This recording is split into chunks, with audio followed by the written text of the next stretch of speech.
बिस्मिल्लाहिर्रहमानिर्रहीम। तो आज का हमारा जो टॉपिक है वो है हीमियोस्टेसिस, जो कि हमारा फिजियोलॉजी में एक टॉपिक है जिसको हम हीमियोस्टेसिस कहते हैं। तो फर्स्ट ऑफ ऑल हीमियोस्टेसिस किसे कहते हैं? Homeostasis is a tendency of a body to maintain its internal environment with respect of external stimuli.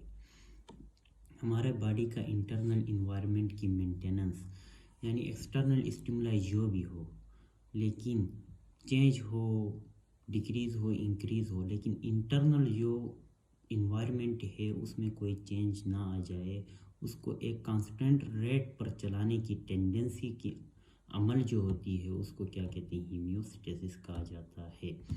अब जो है हीमियोस्टेसिस के बारे में एक बीसीक्यू आता है कि अगर हमारे बॉडी में हीमियोस्टेसिस ना हो, डिस्टर्ब हो, तो क्या होगा? तो डिजीज़ होंगे। वहाँ पे एक ऑप्शन था डिजीज़, तो वही करेक्ट था। और डेथ भी थी, तो पहले डिजीज़ होगी तब जाके डेथ होगी, डेथ से पहले डिजीज़ होना लाजमी है, तो डिजीज़ इज़ करेक्ट ऑप्शन। फिर एक सवाल आता है कि विच कंपोनेंट्स मेंटेन दी हीमियोस्टेसिस, ठीक। तो वहाँ पे हम थर्मो रेगुलेशन और ऑस्मो रेगुलेशन लिखते हैं, जबकि वो कंपोनेंट्स नहीं हैं, वो हीमियोस्टेसिस खुद है। हीमियोस्टेटिक फेनामिनाज हैं जो जिसकी वजह से हीमियोस्टेसिस होती है, वो हीमियोस्टेसिस के कंपोनेंट्स नहीं मेंटेन रखने के, वो हीमियोस्टेसिस का खुद का नाम है thermo regulation. Homeostasis actually a regulation, तो thermo regulation mean thermo homeostatic phenomena, ठीक, जिसमें हमारे पास टेम्परेचर की मेंटेनेंस हो। Osmo regulation fluid solvent concentration की मेंटेनेंस हो, इसको हम क्या कहते हैं? हीमियोस्टेसिस कहते हैं। तो वो कौन से कंपोनेंट्स जो इसको मेंटेन रखते हैं? तो वो हमारे पास 3 कंपोनेंट्स हैं।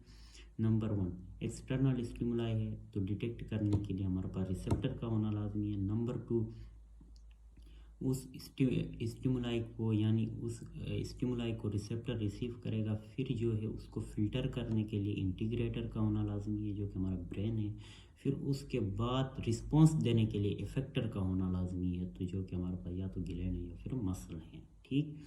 तो ये हमारे पास क्या थे? ये 3 कंपोनेंट्स थे जो हीमियोस्टेसिस को मेंटेन रखते थे, ठीक।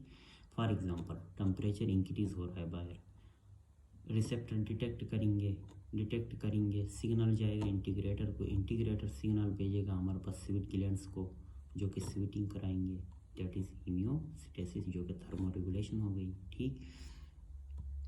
इस तरह से हमारे पास जो है हीमियोस्टेसिस के हवाले से कुछ और भी चीज़ें होती। इस टॉपिक को हमने लिखने से ज़्यादा बेहतर है हम इसको समझें। हम इसको एक मरतबा समझेंगे तो लिखना बहुत ज़्यादा ही ईजी होगा, ठीक। उसके बाद जो है हमारे पास nervous coordination and chemical coordination दोनों मेंटेन रखती हैं, ठीक। नर्वस कोऑर्डिनेशन इंडिविजुअली मेंटेन नहीं रख सकती, ना ही केमिकल कोऑर्डिनेशन। इन दोनों का साइमल्टेनियसली होना लाजमी है, ठीक। ये दोनों साइमल्टेनियसली वर्क करेंगे तब जाके हमारे पास क्या होगा? मेंटेनेंस होगी, किसकी? हीमियोस्टेसिस होगी, यानी इंटरनल इन्वायरमेंट की मेंटेनेंस होगी, ठीक। तो उसके बाद हमारे पास एक चीज़ है, हम बार बार कहते हैं इंटरनल इन्वायरमेंट, ये है क्या? तो इंटरनल इन्वायरमेंट जो है वो extracellular fluid is called internal environment. अब ये एक्स्ट्रा सेलुलर फ्लूइड क्या है? तो extracellular fluid is a fluid present between the sales.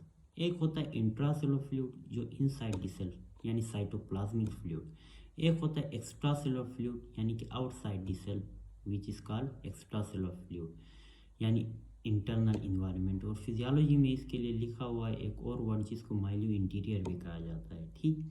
अब ये कैसे मेंटेन होता है? इसमें न्यूट्रंट्स होते हैं, ठीक। उन न्यूट्रन में कार्बन डाइऑक्साइड आता है, उसके बाद ऑक्सीजन, ग्लूकोज, सोडियम वगैरह आ जाते हैं। अब ये न्यूट्रंट्स यहाँ पे आते किधर से हैं? ये इंशाल्लाह हम एक नेक्स्ट लेक्चर में जो है हम बयान करेंगे कि और इन न्यूट्रंट्स का ओरिजिन कहाँ से है, कौन सी जगह से ये आते हैं, एक्स्ट्रा सेलुलर फ्लूइड में प्रेजेंट होते हैं। ये इंशाल्लाह हम नेक्स्ट लेक्चर में।